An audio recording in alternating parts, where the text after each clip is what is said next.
Experience senior living inside Chennai from Elements starting at rupees 85 lakhs. Call 9790399039. Tamil Nadu முதலமைச்சர் தளபதி மு.க. ஸ்டாலின் அவருடைய ஆட்சி ஏற்பட்ட நாள் முதல் தமிழ்நாட்டில் பல்வேறு திட்டங்கள் அவராலே அறிமுகப்படுத்தப்பட்டுள்ளது.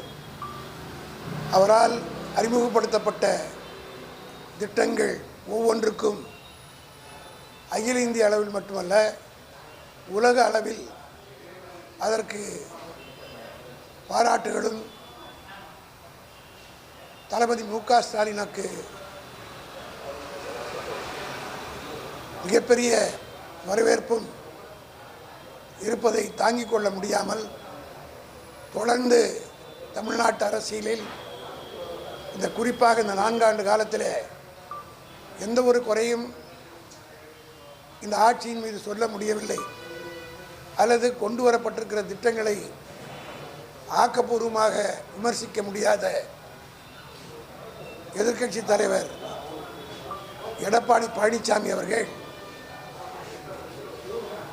தொடர்ந்து திராவிட முன்னேற்றக் கழகம் எல்லா தேர்தல்களிலும் 2019 வெற்றி பெற்று வருவதை தாங்கிக் கொள்ள முடியாமல் காழ்ப்புணர்ச்சியின் காரணமாக தளபதி மு.க. ஸ்டாலினுடைய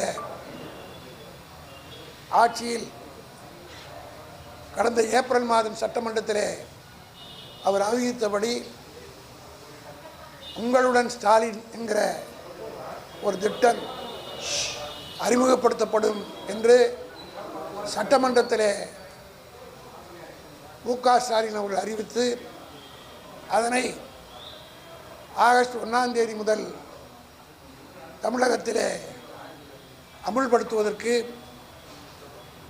அதற்குரிய நாள் குறித்து நிகழ்ச்சிகளில் அறிவிக்கப்பட்டவுடன்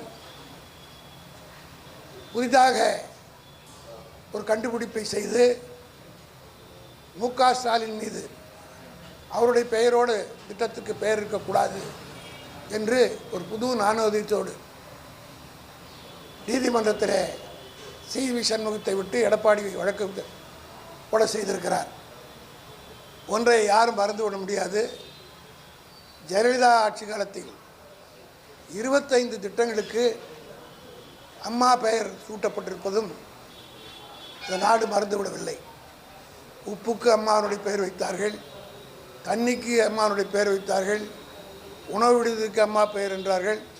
ஏன் காவல்துறை பெட்ரோலிங் வண்டிக்கு கூட அம்மா பெட்ரோலிங் என்று தான் பெயர் வைத்து ஏறத்தாழ 25 திட்டங்கள் அமுல்படுத்தப்பட்டிருந்தது.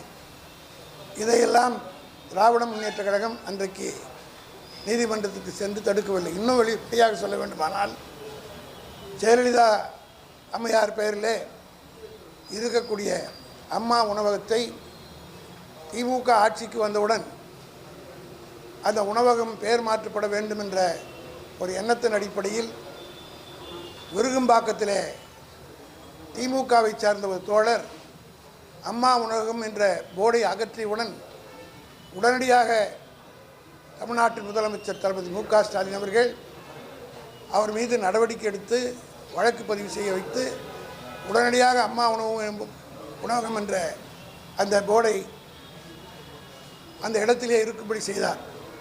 அதோடு மட்டுமல்ல, இன்னும் வெளிப்படையாக சொல்ல வேண்டுமானால் இவர்கள் ஜெயலலிதாவுக்கு சிலை வைத்திருக்கிறார்களே, அந்த சிலைக்கு கூட முழுமையான அரசாங்கத்திலிருந்து அதுக்குரிய அனுமதி பெறவில்லை.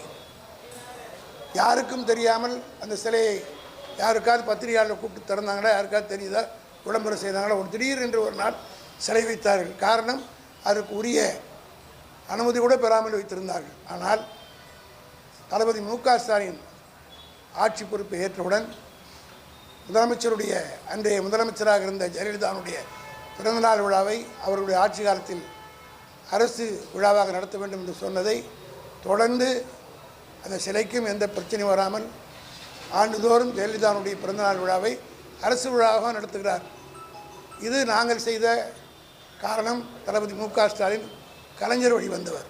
ஆனால் ஒரு உங்களுடன் ஸ்டாலின் என்கிற ஒரு திட்டத்துக்கு பெயர் வைத்தவுடன் அவசரமாக நீதிமன்றத்துக்கு சென்று வழக்கை தொடர்ந்தார்கள். அதனுடைய விளைவு என்னானது?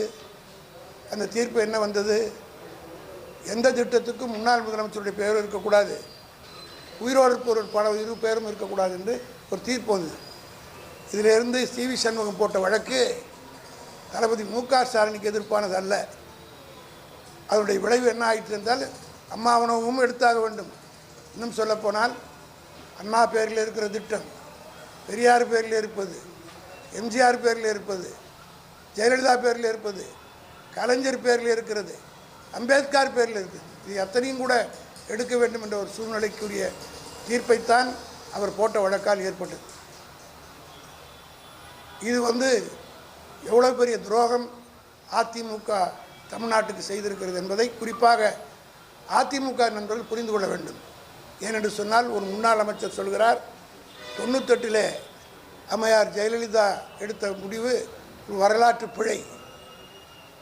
அதே போல் சி.வி. சண்முகம் வழக்கு போட்டு ஜெயலலிதா பேரிலிருந்து எல்லாத்தையும் எடுப்பதற்குரிய வழிவகைகளை செய்கிறார்கள். ஆனால் திராவிட முன்னேற்ற கழகத்துடைய தலைவர், தமிழ்நாட்டுடைய முதலமைச்சர் தளபதி மு.க. ஸ்டாலின் அவர்கள் இதை எதிர்த்து மேல்முறையீடு உச்சநீதிமன்றத்தில் அரசு சார்பாக மட்டுமல்ல, திராவிட முன்னேற்ற கழகத்தின் சார்பிலும், திராவிட முன்னேற்ற கழகத்தின் சார்பில் அமைப்பு செயலாளர் என்கிற முறையில் நானும் உச்சநீதிமன்றத்திலே மனு செய்தோம்.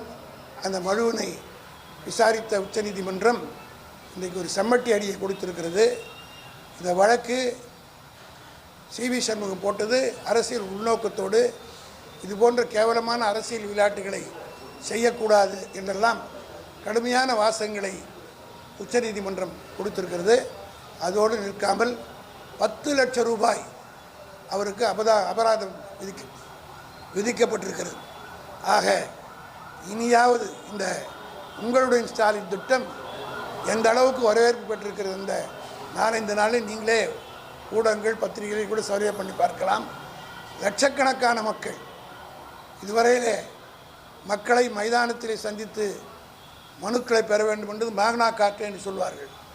அதற்கு நிகராக மக்களை சென்று மைதானத்திலே அரசு ஊழியர்கள் நேரடியாக சந்தித்து உடனடி நிவாரணத்தை ஏற்படுத்தி கொடுத்திருப்பதை எந்த ஆட்சியிலும் நடைபெறவில்லை. அதை தாங்கிக் கொள்ள முடியாமல் வழக்கு போட்டார்கள். அந்த வழக்கு போட்டவருடைய எண்ணத்திலே மண் விழுந்தது. வழக்கம்போல் தளபதியினுடைய ஆட்சிக்கும் அவர் போட்ட எல்லா வழக்கும், இன்னும் சொல்ல போனால் ஜெயலலிதா எல்லாமே திமுக தான் இப்போ செஞ்சுருக்கு. இவர்கள் ஒரு பல்கலைக்கழகத்துக்கு ஜெயலலிதா பல்கலைக்கழகம்னு வச்சாங்க. அதற்கு கவர்னர் அவருடைய ஆட்சி இருக்கிற வரையிலும் அனுமதி கொடுக்கல. அதுக்குரிய போராட்டமும் எடப்பாடி நடத்தல, எந்தவித நடவடிக்கையும் எடுக்கலை. தளபதி மு.க. ஸ்டாலின் தான் உச்சநீதிமன்றத்திற்கு சென்று அந்த கவர்னருக்கு எதிர்ப்பாக போட்ட வழக்கில் 10 பல்கலைக்கழகங்களுக்கு அனுமதி தர வேண்டும் என்று கொடுத்ததில் ஜெயலலிதா பேரில் இருந்த ஒரு பல்கலைக்கழகத்துக்கு அனுமதி வந்தது. ஆக ஜெயலலிதா பேருடைய பல்கலைக்கழகத்துக்கும் உரிமை வாங்கி கொடுத்தவர் கலைஞர் தளபதி தான். அதே போல் அந்த அம்மையாருடைய திட்டங்களுக்கும் அப்படியே இருப்பதற்கு போராடி பெற்றுக் கொடுத்ததும் மு.க. ஸ்டாலின் தான் என்பதை இந்த வழக்கின் மூலமாக நிரூபிக்கப்பட்டிருக்கிறது. இது மேலும் தளபதி அவர்கள் கிடைத்திருக்கிற ஒரு மகத்தான வெற்றி, தமிழக அரசுடைய ஆட்சி செய்கிற சாதனைக்கு கிடைத்திருக்கிற ஒரு சான்றாகவே இந்த தீர்ப்பை நான் கருதுகிறேன்.